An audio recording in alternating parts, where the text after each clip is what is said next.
All right, let's take a little time to find out what's trending left. The war on male and female seems to be growing ever more prominent in Crazy Town, so I thought, why not show you what is being pushed on kids all across the country?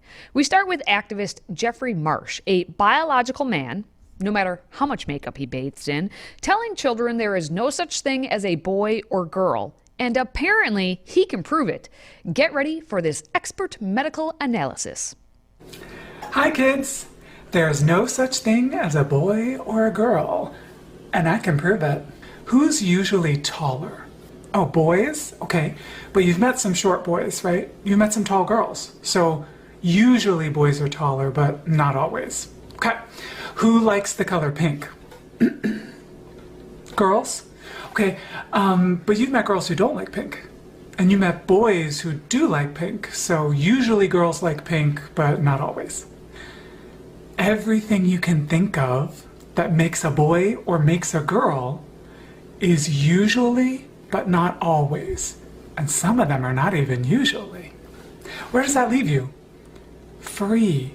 Maybe you're even like me, and you're not a boy or a girl. Okay, did everyone else watch Kindergarten Cop with Arnold Schwarzenegger? Where the little boy goes, boys have penises and girls have vaginas. Boom, done. 5-year-old can understand it. Apparently, he cannot. But since we've decided to open Pandora's box of gender, we're going to move on to a teacher who says she teaches her students that there are many genders and that there are children born non-binary. As a mother, she would never assign her own child a gender. Ask me questions about sex ed and I'm sucked into your loophole. But one student was like, do you believe that there's multiple genders, like in this country? And I said, yeah, I mean, depending on where you live, there could be no genders or there could be more than 3. And he was like, I don't believe that because when you're born, they assign you boy or girl. So I asked him what would happen if a child was born and they were assigned the gender being non-binary. And he had nothing to say. So I asked him, where are you getting your information from? And he said, doctors. I said, that's interesting because gender doesn't have to do with the body. He was confused. When I have children, they have a biological sex based on their body. I will not assign them a gender. They will learn and experience things that society says are only for certain genders. When they fully understand the idea of gender, different genders, how they feel about gender, then feel free, go off, go all out, balls to the wall, assign yourself a gender or don't, I don't care. So hopefully when we revisit this conversation during the gender lesson, he'll rethink his statement. Did he just, or she just say he and assign pronouns to that? See how confusing all this is? It's never ending with these people. It's never ending.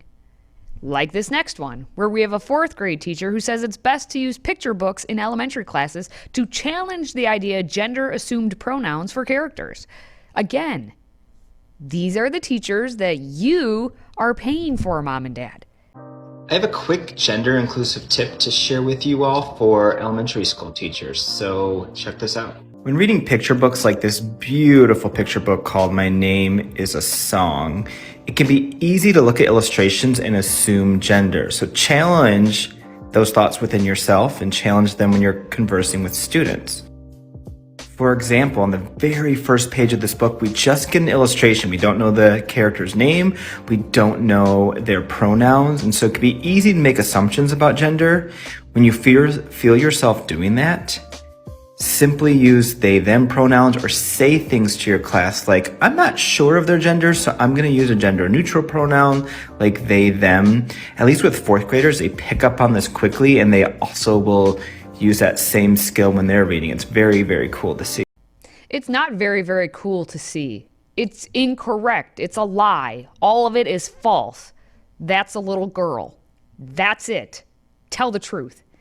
But we're going to take a trip up north now to British Columbia, Canada, where a teacher is advertising a youth drag bingo night on November 23rd. The event, which features free bingo, tons of prizes, food, and refreshments, is being hosted at the L.A. Matheson Secondary School. So a school is now publicly encouraging children to attend a bingo night and dress in drag. I used to like bingo. Not anymore. But finally, we're going to wrap things up in Denver, Colorado, back in the US of A here, where left-wing activists recently held a child drag show featuring queens, kings, and non-binary performers. According to Chris Rufo, Dragutante welcomes children as young as 8 years old to perform. Rufo adds that the organization helps pair young boys with drag moms, i.e. adult male transvestites, who teach them how to create clothing, put on makeup, and dance for adults in bars and entertainment centers. Oh yes, that is what they are doing to our children. There's a pattern. It's been happening. Every one of these trending left segments that I am forced to do.